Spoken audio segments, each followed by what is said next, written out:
Okay, the interview is tomorrow. Let's try this again. Tell me about yourself. Right, so, I started my career in junior support. No, that's too far back. Okay, well, for the last 5 years, I've been a project manager at Omnicorp, where I'm responsible for... Is responsible for the right phrase? It sounds so passive. This is harder than it should be. Where do I even start?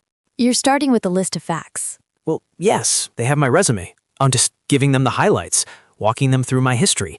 Isn't that what they want? They asked you to tell them about yourself. They didn't ask you to read your resume out loud. But my resume is me. It's my experience, my career. Is it? A resume is a document of your past. The question they are truly asking is, why are you the right person for our future? Our future. They just asked about me. Every question in an interview is about them. It's always about them. Your answer isn't a summary. It's a bridge. A bridge from your past directly to their future. Most people miss this. They give a tour of their history, hoping the interviewer will find something interesting. A tour of their history. That's exactly what it feels like. And it feels boring. I'm boring myself just practicing it. Exactly. So let's stop giving a tour. Let's build a bridge instead. Okay, a bridge. I like the idea. But a bridge has to start somewhere. Where do I start my story if not at the beginning? Most people think they need to give a complete history. They want to be thorough. They start with their first university degree or their first job. They believe that providing all the context will eventually show their value. That sounds logical. Show the whole journey. It sounds logical, but it quietly fails. The first 5 minutes of an interview are the most important. If you spend 3 of those minutes talking about a job you had 10 years ago, you have lost the listener's attention. Their mind will start to wander. They'll start thinking about their next meeting or lunch. I can feel that happening when I practice. I get lost in the details of old projects. So the new way to think is this. Don't start at the beginning of your career. Start at the most relevant point. Find one single achievement or role from your recent past that connects directly to the job you want now. This is your anchor point. An anchor. So not my whole history, just one specific thing. One specific, powerful thing that is highly relevant to them. Okay, so for this role, it's a senior project manager position for a new mobile app. They need someone who has launched a product before. My most relevant experience is the ConnectSphere app I managed last year. I should start there. Exactly. Don't say, 5 years ago I joined this company. Instead, try starting with something like, for the last 2 years, I've been focused on bringing new digital products to market. My proudest moment was leading the team that launched the ConnectSphere app. That feels much more direct. It gets to the point immediately. It anchors the conversation in success. But what comes next? I can't just talk about that one project.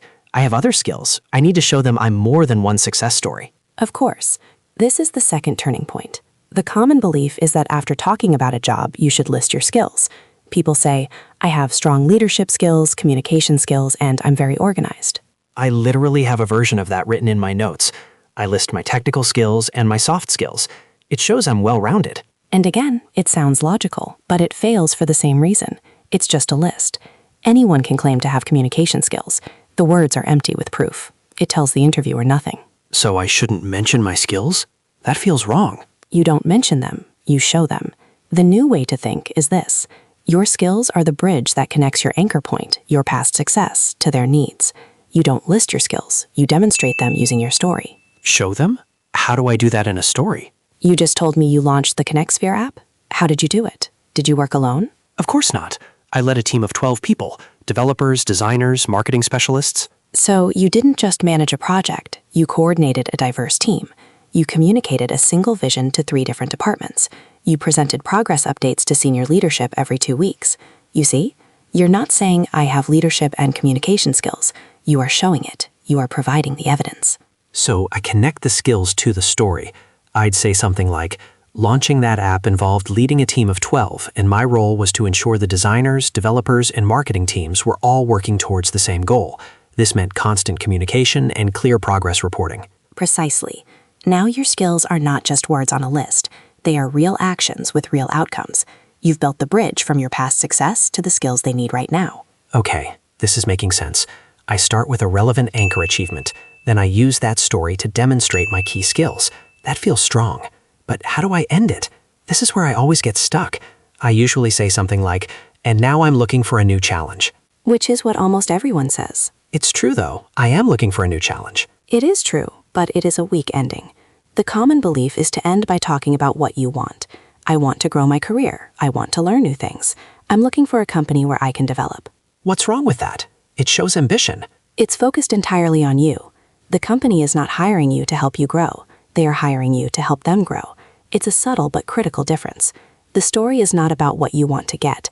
It's about what you are ready to give. So how do I phrase that? This is the final part of the bridge, the destination. You must connect your story directly to their company and the specific role. The new thinking is, end by showing how you will contribute to their future. So I need to do my research before the interview. You must. You look at the job description. You read their recent news. What are their goals? Are they trying to grow their market share? Launch a new product line? Improve customer satisfaction? For this company, I know they want to expand into the European market. They mentioned it in the job description. Perfect. That is your ending. You've told them about launching an app. You've demonstrated the skills you used to do it. Now you connect it to their goal. You could say, the reason I was so excited about this specific opportunity is that I saw your company plans to expand into Europe.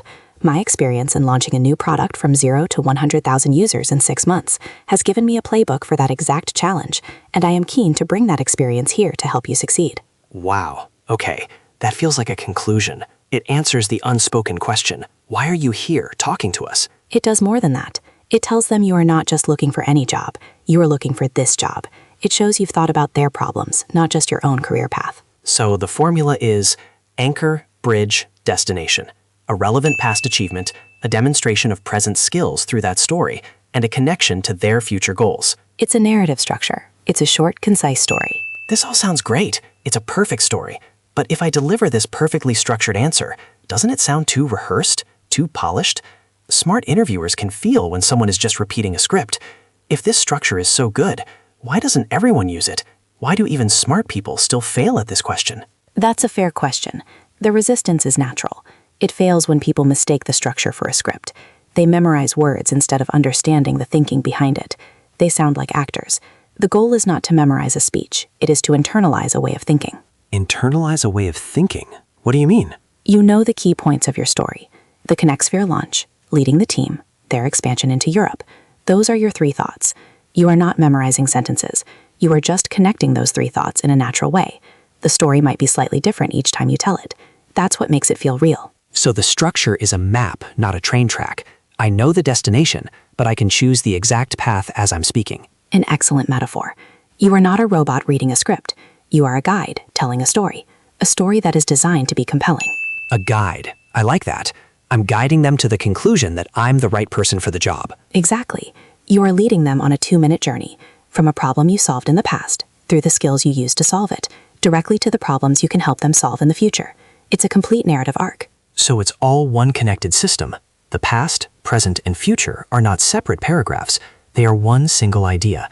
My past experience is the evidence for my present skills, and my present skills are the tools for their future success. You've got it. That is the thinking transformation. You've moved from let me list my history to let me tell you a short, relevant story about why I can help you. Okay, so let's think about the language. The goal is to make this story as clear and effective as possible. The structure is there. Yes. The goal of the story is to be concise. You want to deliver maximum impact in minimum time. 2 minutes is ideal. And the starting point, the anchor, must be immediately relevant to the job description. No wasted words on old experiences. Correct. Then, within that story, you don't just list skills. You demonstrate your abilities through your actions and their results. Which is what makes the whole story compelling. It's not a list of facts. It's proof of what I can do. And you end it by making it clear how you plan to contribute to their team, to their specific goals. The focus shifts from you to them. It all fits together. It's a completely different way of seeing the question. It's not a test of my memory. It's an opportunity to frame the entire conversation. That is the perfect way to see it. You are setting the theme for the rest of the interview. The theme is, I am a problem solver who can help you. Okay, let me try again. Just the beginning. Tell me about yourself. Well, my focus for the past few years has been on leading teams to bring new digital products to life. My most significant achievement was launching the ConnectSphere app, taking it from an idea to over 100,000 users in its first 6 months. How does that feel compared to before? It feels confident. It feels like I have a purpose. I'm not just answering a question. I'm starting a conversation. You're not trying to prove your past anymore. You're starting a conversation about the future.